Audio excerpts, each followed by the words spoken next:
Good morning, everybody, and thank you so much for being here. I've been asked to talk about setting the African context into my new book, which is really about how Western countries are failing and what that means for the global economy. But before I do that, because this is a brand conference, I think it's only important for us to recognize one of the great people who has established the African brand in the most elegant and sophisticated way over the last few decades, who recently passed on, and that's Dambisa Moyo, the Nobel laureate. I don't know if people need to know that she passed on a couple days ago, but I just thought, even though she's from Kenya and not Zambian, I just thought it would be important for us to recognize the fact that somebody took the time to actually become the embodiment of what I hope many of us in this room and Africans across the continent aspire to be, which is a glowing positive light on the continent. But I thought I'd just say that in the context of branding and rebranding Africa. So I have bad news, and then I have worse news, and then I thought I would talk a little bit about where the sort of glimmers of hope are with respect to the global economy, but most importantly, where Africa can be given where the global economy is today. So let me start with the bad news. The bad news is that the economies across Western Europe and the United States, which have been the key leaders in terms of economic growth over the past several decades and indeed centuries, are now in very, very serious and dire economic constraints. If you look at their debts and deficits, they are facing serious economic problems. I think it's very hard. I spend a lot of time here in Zambia and also around the African continent, and I find that sometimes it's quite difficult to understand just how many challenges these economies are facing. We will come to the conversation about how these have knock-on effect to us as Africans and also to the African economy. But what I'd like to do is to set the stage by saying that there are three key ingredients that drive economic growth. One is capital, which is just money. How much money do you have?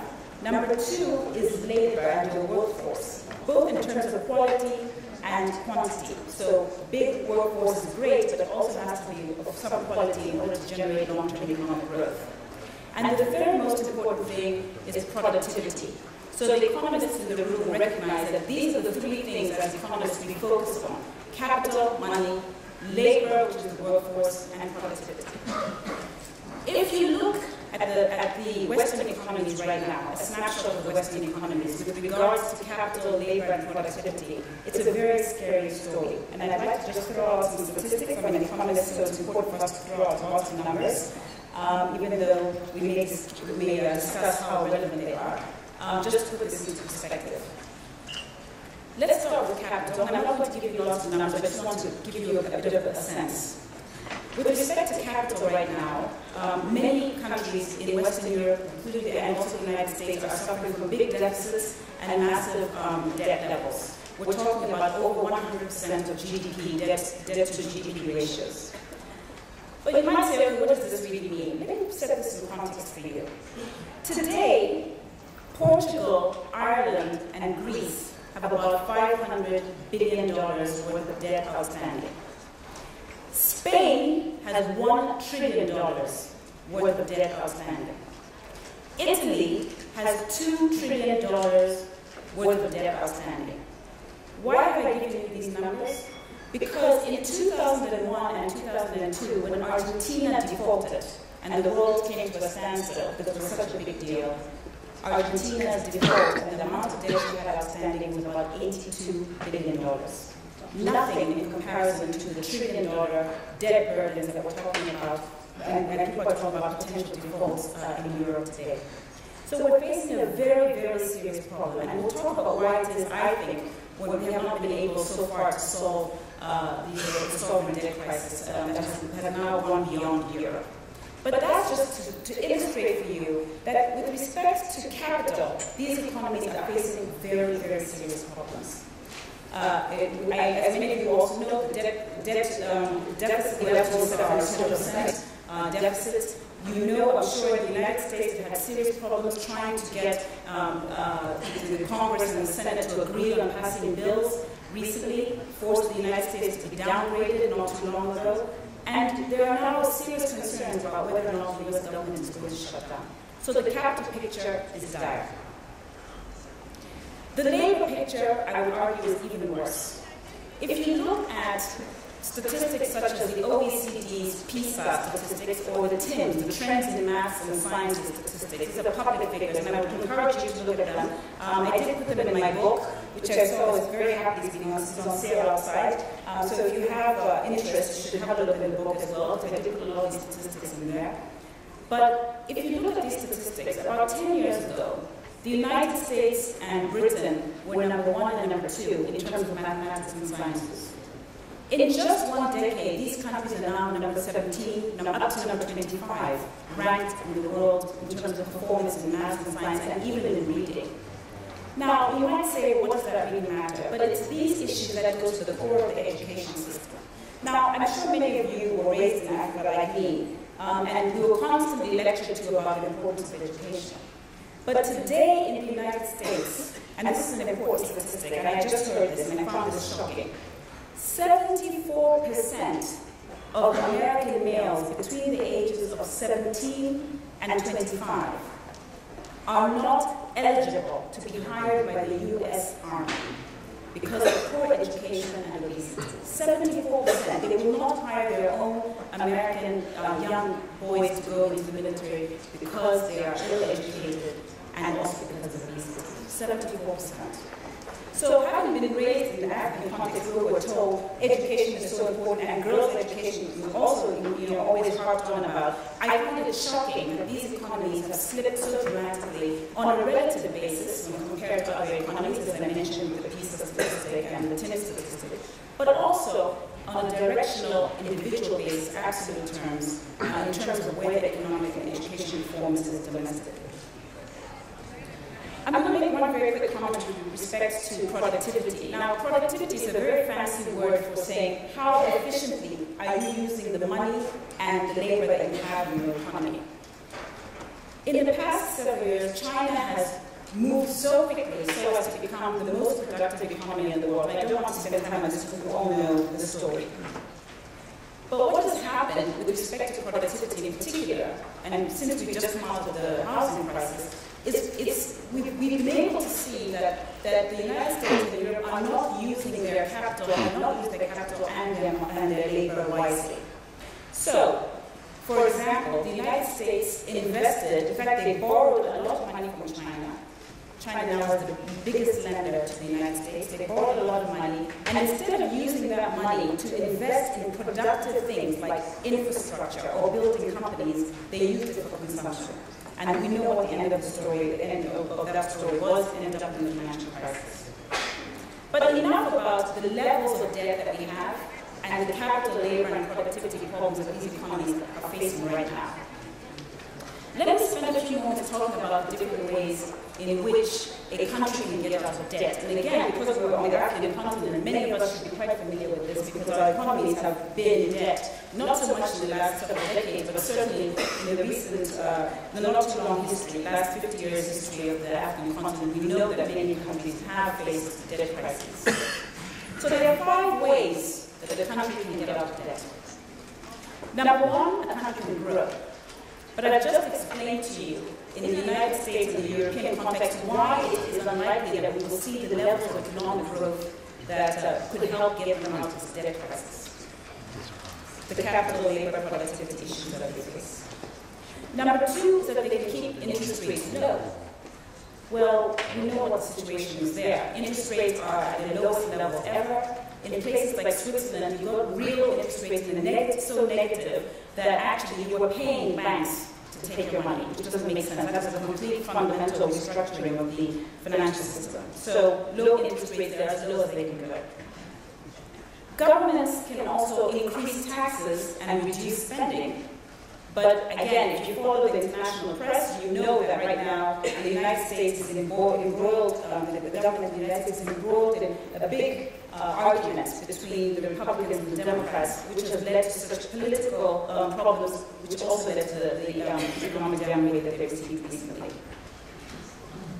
I should point out here, as many of you know, The United States now is facing a 10% unemployment rate, 9.5%, 10% unemployment rate. It's actually higher when you factor in the underemployed, and by that I mean somebody who has a PhD who's driving taxis. We're talking about close to 20%. In places like Spain, the official numbers are 20%. Now, the bigger problem here is that the unemployment numbers are not short-term unemployment problems. These are long-term structural problems because the United States is part of a global economy. So raising taxes becomes difficult, as does cutting expenditure, because the government in the United States now represents 25% of GDP. So every US dollar in the United States, 25% of it is made by the government.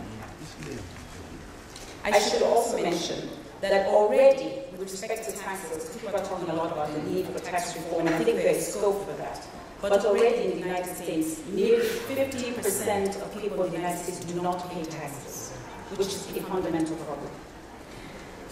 The fourth thing that a government or country can do to get out of debt is to receive aid. Now, you know my views on aid in general. And in this particular case, we've seen the aid transfers happening across Greece right now, large billion-dollar transfers. The thing about aid, I think it was Margaret Thatcher who said, the thing about receiving other people's money is that it's great until the person runs out of money.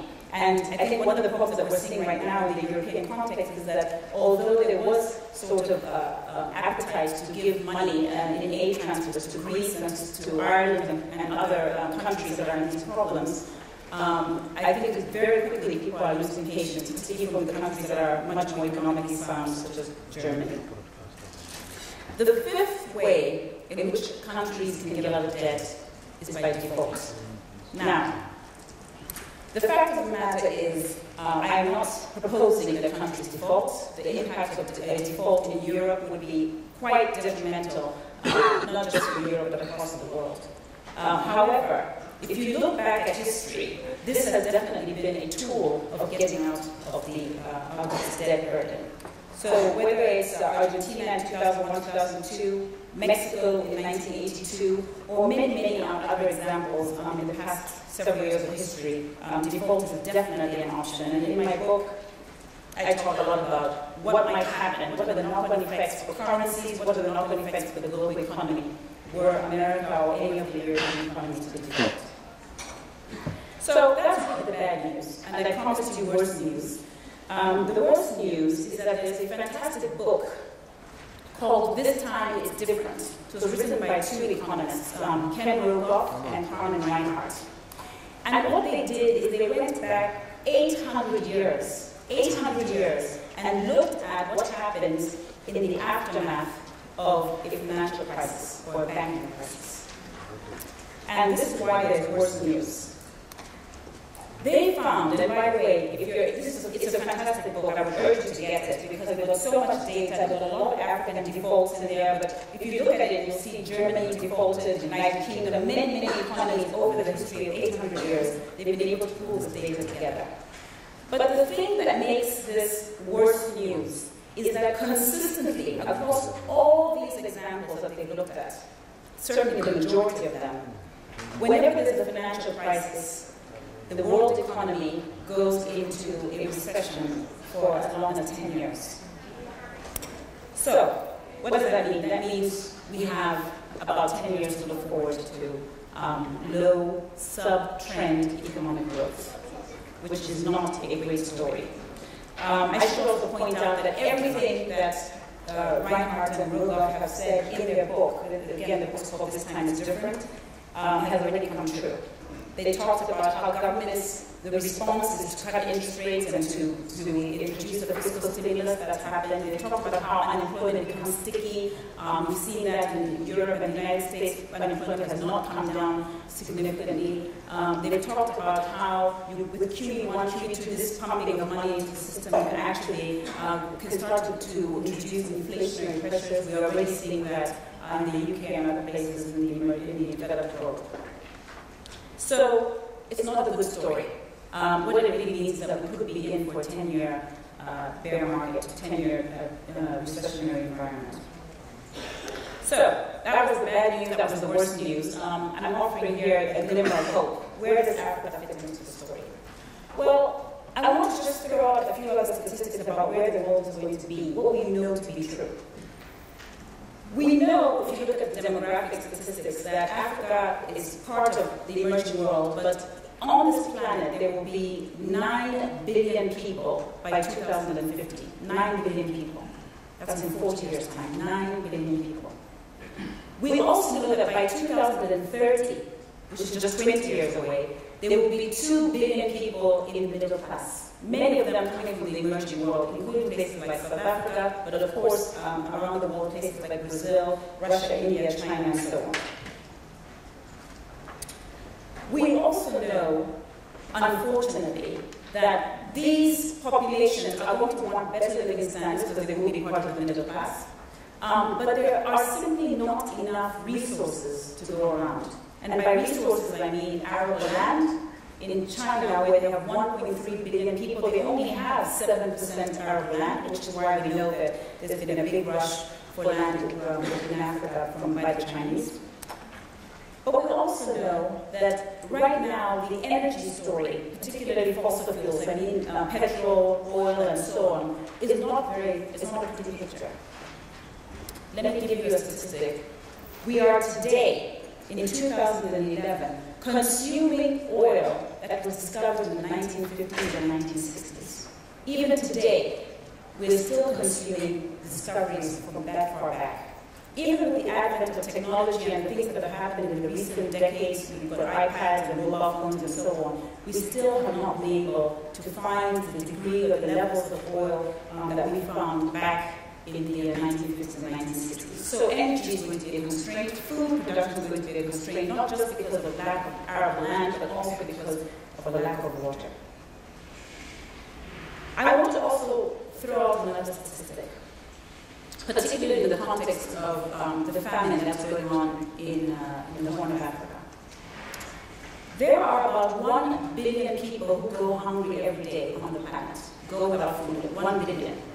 The majority of them are on this continent, about, in terms of proportion, 500 million, 400 to 500 million people go hungry on this continent. And yet Africa is the continent that has the largest amount of untilled arable land left on the planet. As an economist, I look at that and I say, wait a minute, we've got demand, we've got hungry people, and we've got supply, we've got land.